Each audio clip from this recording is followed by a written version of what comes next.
네, 직무별 인터뷰 안드로이드 편에 나와주신 정영현 님이신데요. 네, 간단하게 자기소개 한 번만 부탁드릴게요. 안녕하세요. 하이퍼커넥트에서 안드로이드 개발을 맡고 있는 8년차 개발자 정용현입니다. 고등학교 때부터 안드로이드 개발에 입문해서 지금까지 계속 안드로이드만 개발하고 있는 것 같아요. 그러면은 이전에 커리어를 좀 어떻게 밟아오셨는지 좀 간단하게 소개 좀 해주실 수 있을까요? 네네네. 일단은 고등학교를 졸업을 하고 나서 삼성전자라는 회사에 이제 고졸 소프트웨어 개발자 채용을 시작을 해서 그 경로로 이제 처음에 공채로 입사를 하게 되었고요. 삼성전자에서 한 4년 정도 일을 하고 난 다음에 여행을 좀 다니다가 다시 이제 스타트업 씬에 뛰어들어서 블록체인 스타트업도 다녀보고 헬스케어 회사도 다녀보고 지금은 데이팅 앱이나 아자르 같은 영상통화 어플리케이션을 개발하는 회사에 다니고 있습니다. 이제 이 강의가 취준생분들이나 비전공자분들도 좀 듣다 보니까 본인이 생각하는 안드로이드 엔지니어는 어떤 포지션인지 좀 본인이 생각하는 장단점 같은 거 소개해 줄 수 있을까요? 네네네. 일단은 가장 간단하게 설명을 하자면은 부모님이 쓰는 앱을 우리가 만들 수 있다라고 생각을 하면은 조금 더 편할 것 같은데요.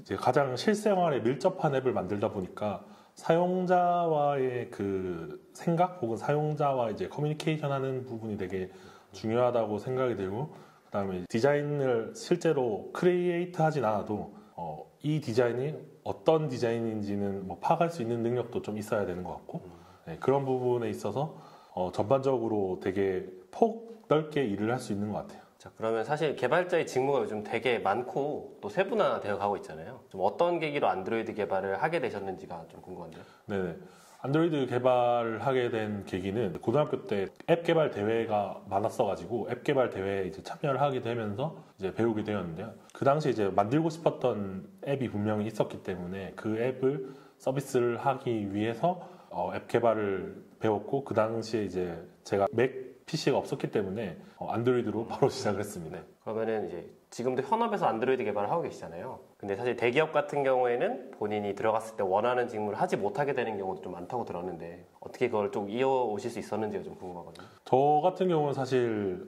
그 대기업에서도 하고 싶은 직무를 하게 된 사람인데 제가 했던 방법에 효과가 있었는지 아니면은 제가 원래 그 부서로 배치가 되었을지는 모르겠는데, 처음에 이제 당연히 입사를 할 때 원하는 직무에 배치를 해주는 줄 알고 입사를 했다가 인사팀에서 이제 원하는 부서에 배치가 안 될 수 있다라는 얘기를 듣고, 저는 사실 그때 인사 담당 대리인한테 장문의 편지를 썼어요.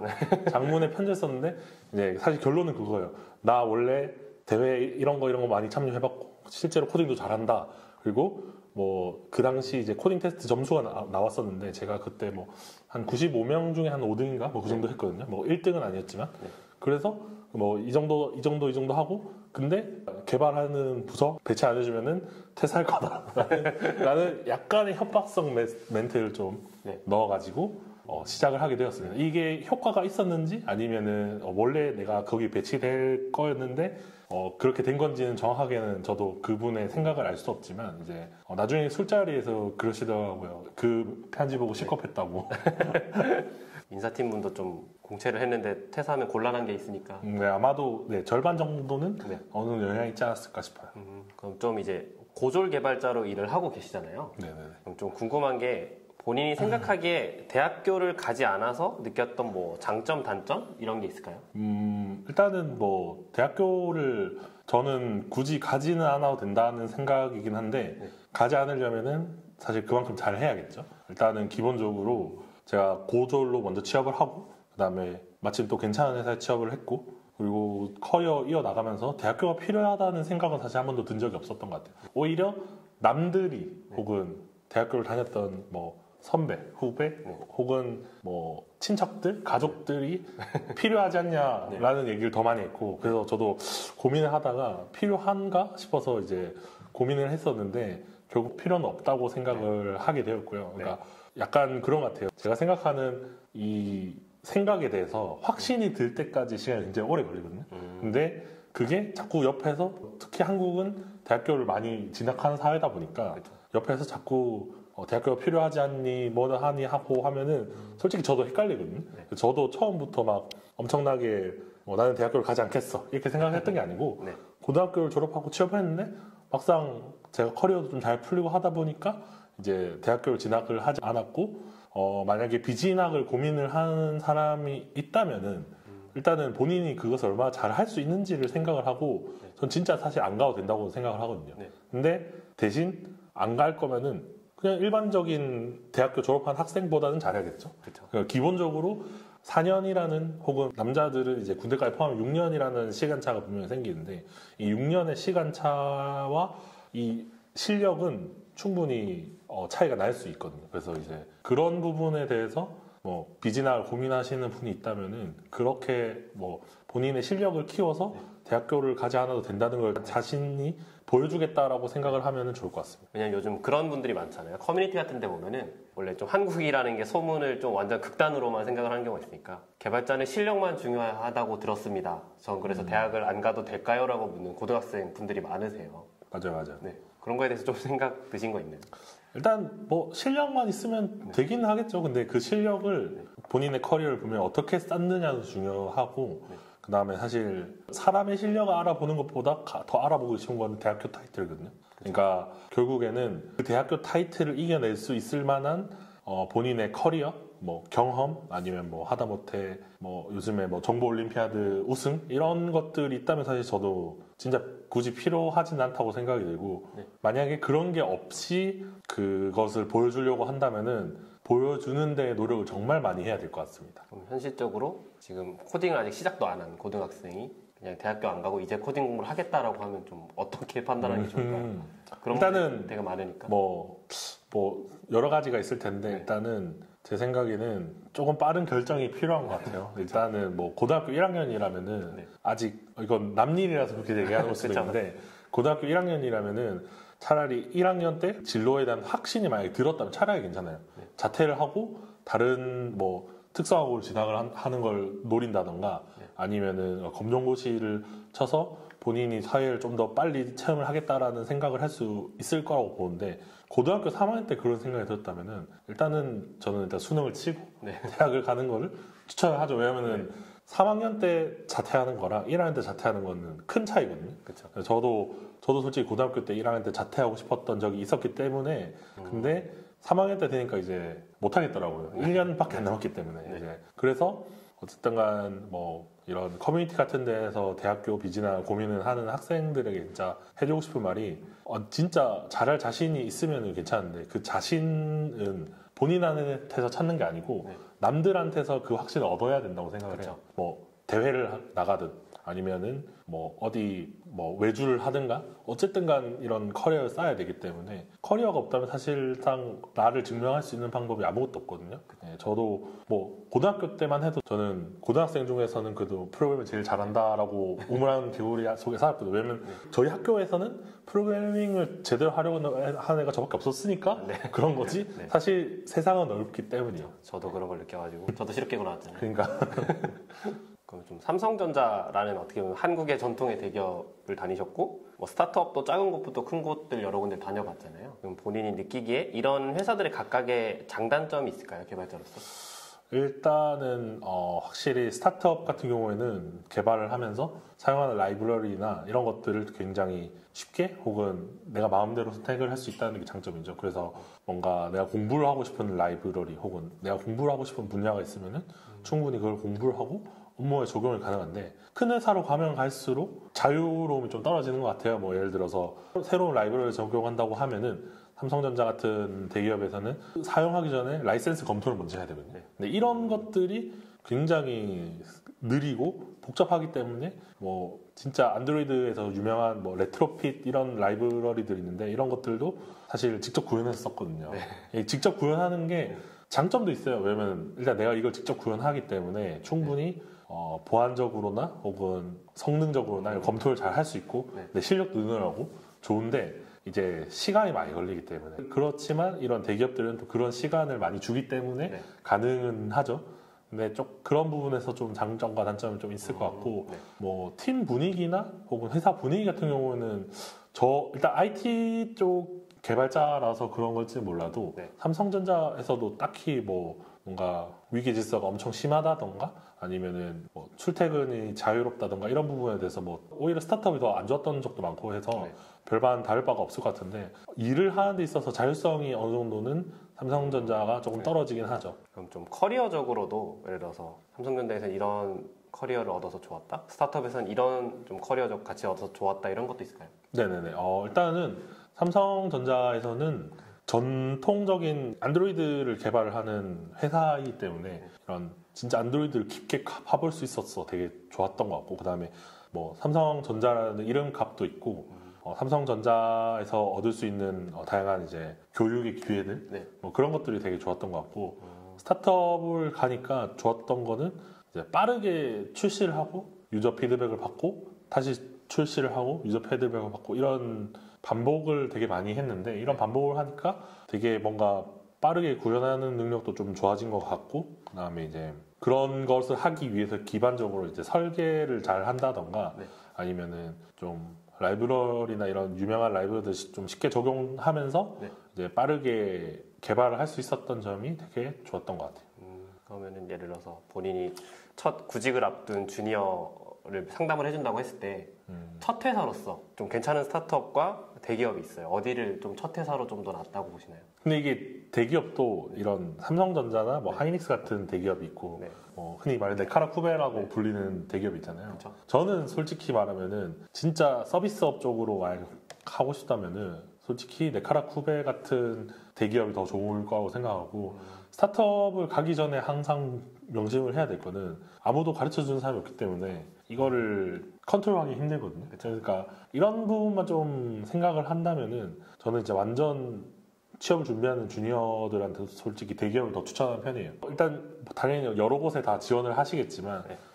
다양한 곳에 지원을 해보시고 그 중에서 가장 맞는 회사를 찾으시는 걸 추천드릴게요. 일단 저 같은 경우에는 일단 그 당시에는 네이버나 카카오, 저도 가고 싶었죠. 근데 네이버나 카카오는 고졸 사원을 뽑지는 않았고, 네. 물론 뭐 학력은 무관이라고 하지만 신입 사원 중에 고졸 뽑는다고는 하진 않았던 것 같고, 삼성전자는 고졸 신입 소프트웨어 공채를 뽑았으니까 삼성전자에 간 거죠. 네. 그리고 실제로 그 당시까지만 해도 네이버다 다음보다는 삼성전자가 더 대우가 좋았어요. 그래서 저는 그쪽으로 간 거고, 지금은 또 시장 상황이 많이 바뀌었기 때문에 그거는 이제 각자 상황에 맞춰서 준비를 하는 게 좋을 것 같습니다. 그럼 말씀해주셨던 이야기 중에 회사의 타이틀 이런 얘기가 나왔는데 어떻게 보면 좀 학력 학벌이랑 비슷한 이야기 같거든요. 본인이 나왔던 회사에 좀 기술적으로나 아니면 인지도적으로 유명한 회사가 이력에 있을 때 그거에 대한 영향이 충분히 있다고 보시나요? 개인적으로 서류를 접수하거나 이럴 때 보면은 그런 게 느껴지는 것 같아요. 왜냐하면 이력서를 보면은 대강 어느 정도의 커리어를 밟아왔는지 다 대충은 보이거든요. 그렇죠. 학교라는 이름값이 있고 회사라는 이름값이 있는데, 이거는 뭐 선택을 할 수 있겠죠. 예를 들어서 근데 학교는 보통 졸업하면 학교를 새로 가진 않으니까. 그렇죠. 근데 이제 회사를 가면은 솔직히 이력서에서 내가 다녔던 회사가 좀 부끄럽다거나 이런 거 생각이 들면은 지울 수도 있는 거거든요. 뭐 다니지 않았던 회사를 다녔다고 뻥을 치면 문제가 될 수 있지만 내가 다녔던 회사를 가린다고 해서 문제가 되는 거 아니란 말이에요. 그래서 일단 이름값이 어느 정도는 영향을 끼치는 것 같아요. 어느 정도 서류 합격률에서 영향을 좀 끼치는 것 같고, 저도 이제 경력이 좀 되다 보니까 뭐 그 당시에 삼성전자 때문인지 아니면 지금 현재까지의 커리어 때문인지 몰라도 뭐 서류에서는 떨어지진 않으니까 아무래도 그런 부분이 있는 것 같습니다. 스타트업도 여러 군데 다니셨잖아요. 그러면 스타트업을 고르는 팁이 있을까요? 사실 스타트업이 정말 작은 것부터 막 유니콘급까지 다양한데 회사를 고르는 눈이 없는 분들은 이제 함정카드를 밟는 분이 되게 많잖아요. 그렇죠. 좀 이런 건 보고 가라 싶은 거. 저도 함정카드를 많이 밟아갔기 때문에 일단은 이게 주니어일 때는 솔직히 어떻게 해야 될지 모르겠어요. 왜냐면 어느 정도 경력이 좀 쌓이고 나면은 내가 싫으면 그만둬도 되지라는 생각이 잡히기 때문에 괜찮은데, 처음에는 저는 예전에 이제 삼성전자에서 이제 여름에는 막 반바지 입고 다녀도 뭐 상관이 없었거든요. 사실 애초에 반바지가 왜 문제가 되는지 자체가 문제인데 제가 다녔을 때보다 한 몇 년 전부터 반바지 허용됐다 뭐 이렇다고 하더라고요. 근데 이건 어쨌든 오래된 회사다 보니까 그럴 거라고 생각하고 이해는 하는데, 삼성전자를 나와서 처음 들어갔던 회사에서 여름에 이제 너무 더워가지고 반바지를 입고 출근했더니 반바지를 입고 왔다고 뭐라 하든 마케팅 담당 그 사람이 있었거든요.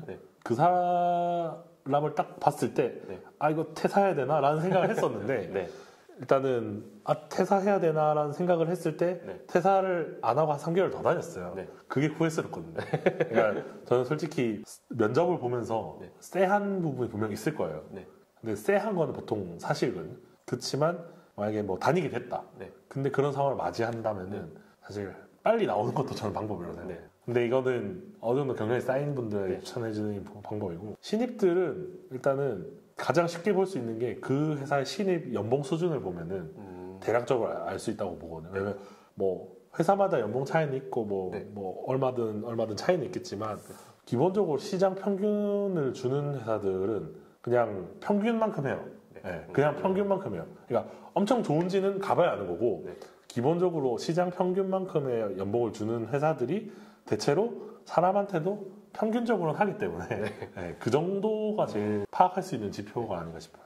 신입분들 중에 그런 분들 되게 많잖아요. 일단 그래도 들어온 회사인데 내가 몇 년은 채워야지 하지 않을까요? 하고 그냥 좀 안 좋은 회사에도 쭉 버티시는 경우가 있잖아요. 이런 거에 대해서 좀 어떻게 생각하시는지. 일단 저도 옛날에는 한 3년 채워야지라는 사람이었는데 이제 요새는 사실 그 재직 기간의 중위값 자체가 한 1년이 안 되는 것 같아요. 그러니까 지금 보면은 뭐 어떤 회사는 같이 입사했는데 8명 입사했는데 1년이 지나니까 한 3명만 남았다는 회사도 많고. 네, 그래서 요새는 뭐 이직이 워낙 자유로운 세상이니까 1년이 중위값인 것 같은데 대략적으로 한 1년 정도만 다녔다고 생각을 하면 사실 퇴직금도 받고 나올 수 있으니까 네.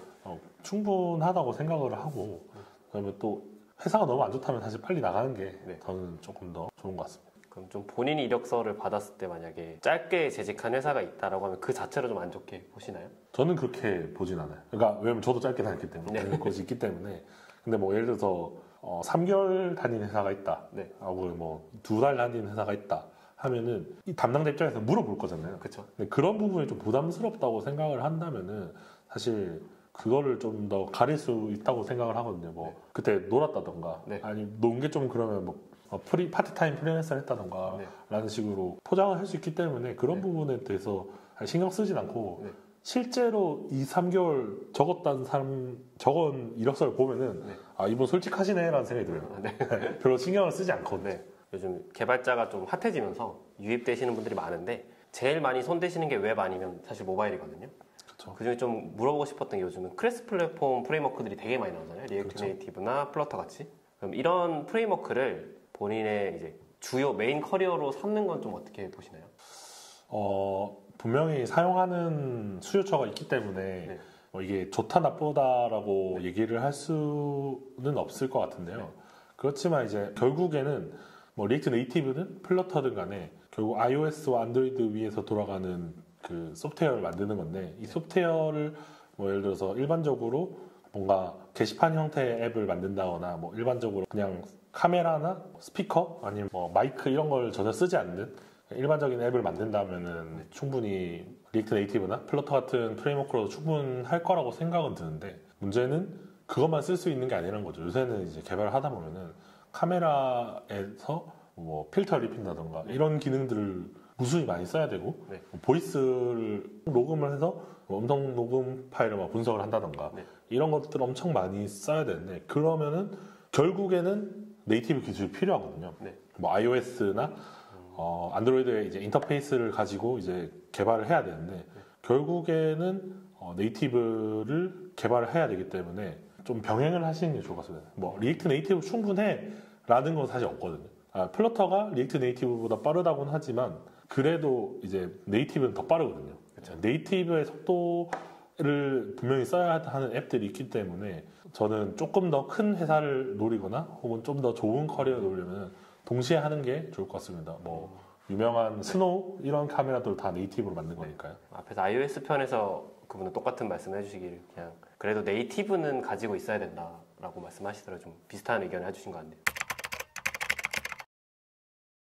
그럼 만약 본격적으로 좀 안드로이드 개발 공부를 시작하고 싶은 분이 있다면은 좀 어떤 공부부터 시작을 하면 좋을까요? 기술적으로 모바일이 신입 진짜 안 뽑는다 이런 말이 있더라고요. 만약에 프로젝트를 자기가 해보고 싶다라고 하면은 좀 프로젝트 이렇게 해봐라 하고 싶은 조언이 있을까요? 그러니까 신입이 이 정도까지의 프로젝트를 해왔다 싶으면 눈길이 갈 것 같다 싶은 거? 그럼 면접을 가서 좀 자주 사용하는 질문 같은 거 있을까요? 이런 좀 최근에 이제 공부하시는 분 있으면은 좀 추천할 만한 컨텐츠 있을까요?